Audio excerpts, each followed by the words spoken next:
지도자고 어떤 어려움이 있더라도 이 대통령 우리가 살려내야 됩니다.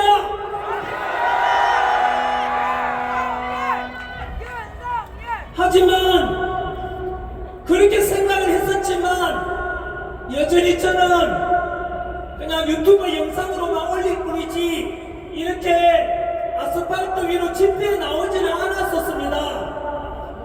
제가 나오게 된 것은 좀 부끄럽지만은 제가 직접 당하고 난 뒤에 이제 본질을 깨달아가지고 나오게 되었습니다. 뉴스에 보셔서 알겠지만 민주당이 탄핵 과정에서 공수처의 공정과 상식 무시한 체포, 서부지법의 부당한 체포, 그리고 영장 발부 이런 걸 보면서 국민들이 알았지 않습니까? 그리고 대통령 우리가 비상기업 하기 전에는 그냥 멀리 있는 이야기라 생각하고 먹고 살기 바빠서 지나갔었는데 비상기업 선포하고 난 뒤에 알고 보니까 민주당에서는 그동안 29번의 탄핵 그리고 그 탄핵도 알고 보면은 경악을 금치 못한 탄핵이었습니다. 감사원장을 탄핵시켰지 않습니까? 여러분, 감사원장이 무슨 일 합니까? 부정과 비리를 감사하고 관찰하는 것이 감사원인데 그 감사원장을 탄핵했다는 것은 민주당이 비리의 집단이라는 것을 스스로 자백하는 것입니다. 또한 중앙지검장과 검사들을 탄핵했습니다. 여러분, 검사가 무슨 일 하는지 다 아시지 않습니까? 범죄자를 잡는 그 수사하고 구속시키고 하는 게 범죄 잡는 게 우리 검사인데 그 검사를 탄핵했다는 말은 민주당이 바로 범죄자라는 것을 자백하는 것입니다.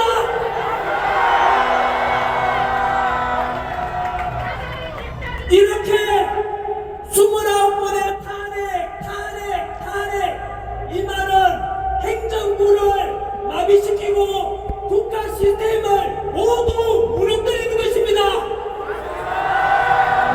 뿐만 아니라 예산안 일반적인 삭감도 다 아시지 않습니까?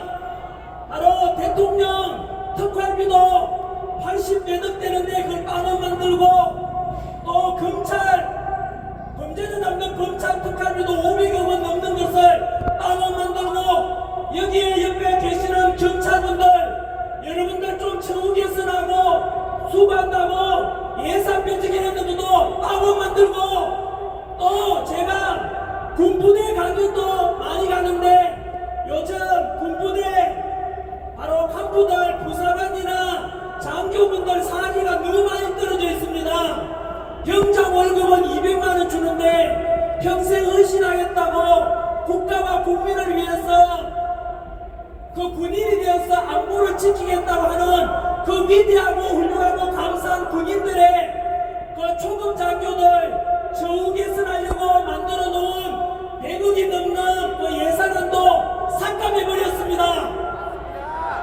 여러분, 우리 군인과 경찰과 검사들 전부 다 국가를 위해서 너무나 자부심 가지고 봉사하고 하는데 일반 사기업보다 급여가 낮습니다. 그럼에도 불구하고 국가를 위해서 시민을 위해서 봉사하겠다는 분들에게 이렇게 예산 삭감하는 걸 보고 저는 이건 아니다. 특히 또 대통령 특활비를 영어 만들었다는 것은 집에다가 돈 하나도 안 벌어다 주면서 알아서 집에 살림살이를 하는데 아니 돈도 안 주고 어떻게 살림사노 그러니까 살기 싫으면 집 나가라 라는 놈하고 똑같지 않습니까?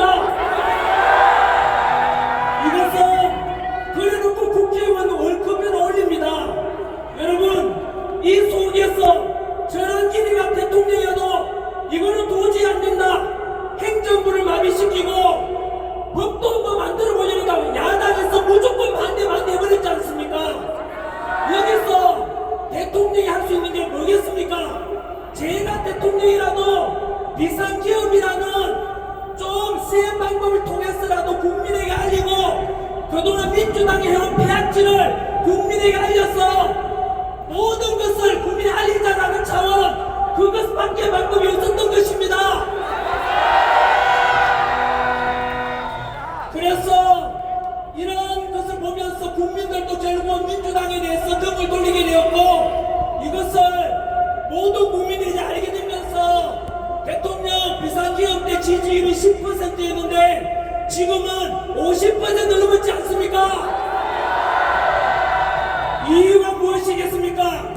이것은 국민들이 지금 윤석열 대통령이 잘했어가 아니라 가만히 갇혀 있는데도 50% 지지된다는 것은 더 이상 민주당의 공정과 상식과 법치를 다 무너뜨리고 나라를 망하게 할지도 모른다는 위기감 아니겠습니까? 그래서 우리는 답이 명확합니다. 더 이상 민주당을 믿고 있다가는 대한민국이 망합니다. 그래서 우리 대통령 윤석열 대통령을 탄핵 기각시키고 직무복귀시켜서 모든 국가 시스템이 정상화되도록 돌리고 빠른 시일 내에 우리 동맹국 트럼프 대통령과 정상회담도 하고, 그래서 국제관계도 되살아나고 경제도 되살아나고 그렇게 우리가 소망하는 바 아니겠습니까?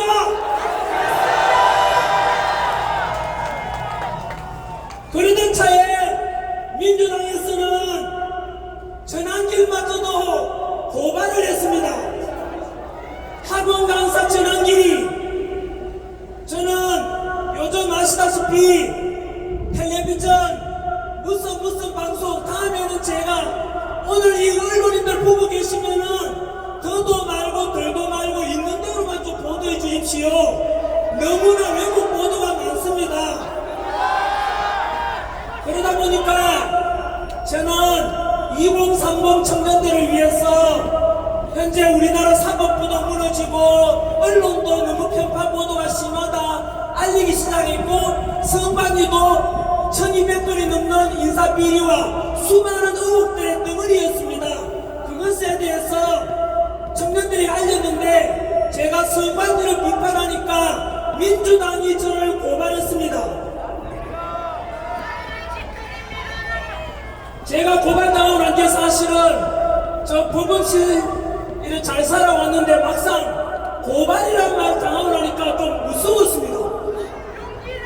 그런데 그 전에 그 민주당에서 카카오톡 검열하고 여론조사에 협박을 할 때도 좀 심하다고 했는데요, 막상 저를 고발하는 걸 보고 아, 이거는 그냥 있을 수가 없다. 왜냐하면은 제가 그래도 50이 넘었는데 인기 있고 돈도 있는데 제 보고 고발하는 건 몰라도 제가 가르쳤던 제자들 2030 세대들 돈 없고 힘없는 애들한테 민주당 비판한다고 고발 협박하면은 그들이 얼마나 상처받을 것이며, 그래서 마지막에 저는 그렇게 해서 더 이상은 민주당을 두고 보고 있을 수는 없었습니다.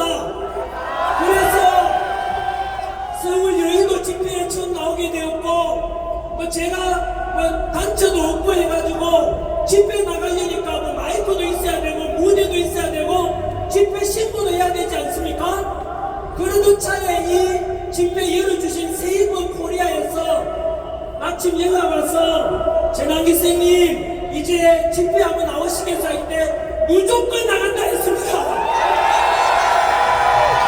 여러분, 이 중에는 기독교 단체 세이버 코리아에서 이렇게 주도하지만은 이곳에는 알다시피 불교 믿는 분들이 계실 거고 또 카톨릭 성당 다니는 분들도 계실 겁니다.